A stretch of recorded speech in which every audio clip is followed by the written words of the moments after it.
they say whether they're male or female. They said, I want to sound like a president, And I said, well, interestingly enough, I know what you mean by that, but I don't think you do, because what they mean by that is they want to kind of have that gravitas and slow speaking and this kind of thing. And that's appropriate if you're president of a enormous country. You can stand there and you say, good morning, ladies and gentlemen. Yeah.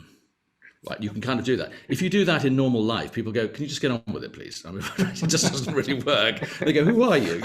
So it's so I think with certain offices, you can get away with that. I was coaching one of the leaders for the leadership campaign in the UK when we were looking for a new prime minister a couple of years ago. And there were maybe 8 or 10 of them. And I was working with one of my client.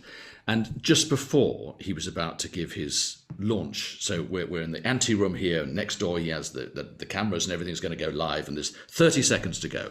And he's checking his hair in the mirror and everything. He said, Robin, can I ask you something? 30 seconds to go. He said, can I ask you something? I said, yes, of course. He said, do I look like a prime minister? And I said, well, we have 30 seconds to go. I'm not a plastic surgeon. You kind of are as you are.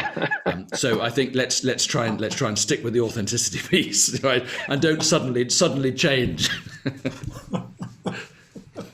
Well, that's very good advice. Be who you are, right? I mean, be who you are. But of course, and I often say to people, if I said to you, just, you're really good, just be a bit more comfortable in your own skin, you'll be fine. But that's 30 years of therapy for most people. So it's not, so what we have to do is we have to find a way of getting there super fast. So my job really is to try and to give what would have been 30 years of therapy to get somebody comfortable in their own skin in a couple of hours. And I think that's the job of a coach, really.